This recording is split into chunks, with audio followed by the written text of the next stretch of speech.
मैं अपने दोस्त संग ट्रेन से जा रहा था। आखिरी बोगी में जगह मिली। वो खाली ही थी। उसमें एक औरत भी थी जो बहुत सुंदर थी।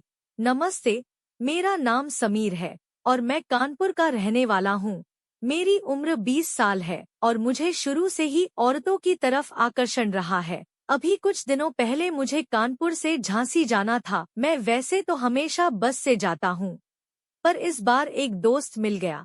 वो बोला ट्रेन से चलो। मैंने कहा ठीक है। हम लोग अगले दिन सुबह 8 बजे निकल गए। झांसी तक के लिए जनरल टिकट ले ली और लगेज वाले बोगी में चढ़ गए, क्योंकि उसमें भीड़ कम थी।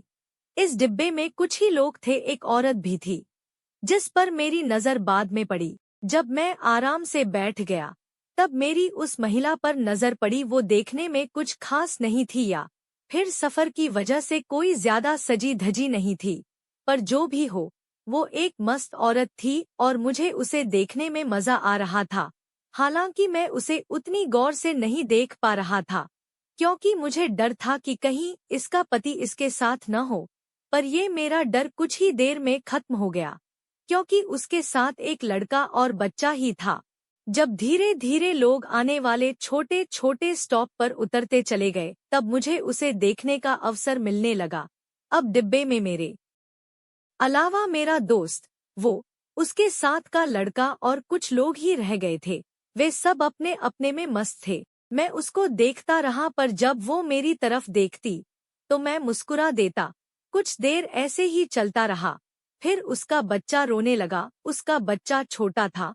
तब मुझे लगा कि अब मजा आएगा। वही हुआ। उसने अपना बच्चा उठाया और उसे अपना दूध पिलाने लगी। वो बच्चा अपने मुंह में दूध लेते ही बिल्कुल शांत हो गया। मैं जानता था कि ट्रेन की हवा से इसकी साड़ी जरूर उड़ेगी। वैसा ही हुआ। अचानक अगला स्टॉप आया और ट्रेन रुक गई। उसके साथ वाला लड़का उससे बोलकर नीचे चला गया कि मैं दूसरी बोगी में सीट देखने जा रहा हूँ। ये कहकर वो चला गया। मैंने अपने दोस्त को भी सीट देखने भेज दिया। मैंने उससे कह दिया था कि वहीं रहना और उस लड़के को भी बिजी रखना। दोस्त समझ गया। यही हुआ भी। थोड़ी देर में ट्रेन चलने लगी और उसके साथ वाला लड़का वापस नहीं आया। अब बोगी में सिर्फ मैं और वो थी। उसके साथ उसका बच्चा था, जिसका मैं शुक्रगुजार था कि उसकी वजह से उसकी माँ मुझे मिल सकती है। ट्रेन चल दी। मैं अपनी जगह पर बैठा रहा और उसे देखता रहा। शायद अब वो मेरी मंशा जान चुकी थी, मगर उसने कुछ भी प्रतिक्रिया नहीं दी। इतने में उसका बच्चा फिर से रोने लगा। उसने मेरी तरफ देखा तो मैंने आंखें बंद कर ली थी ताकि वो खुलकर अपने बच्चे को दूध पिला सके। उसने मेरी तरफ देखा और अपने बच्चे को दूध पिलाने लगी। वो दूध पिलाते हुए सो सी गई और तभी हवा के कारण उसकी साड़ी उड़ गई। मैंने उसके जागने का इंतजार किया।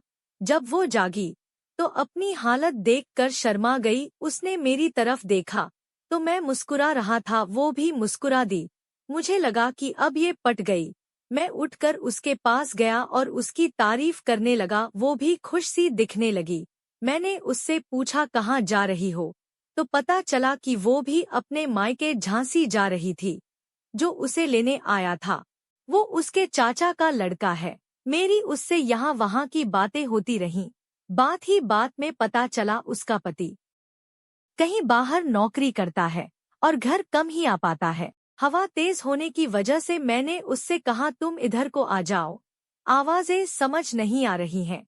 वो मेरे करीब आ गई और मेरे पास बैठ गई। मुझे कोई डर नहीं था, क्योंकि आखिरी स्टॉप झांसी था। मैंने उसके कंधे पर हाथ रख लिया।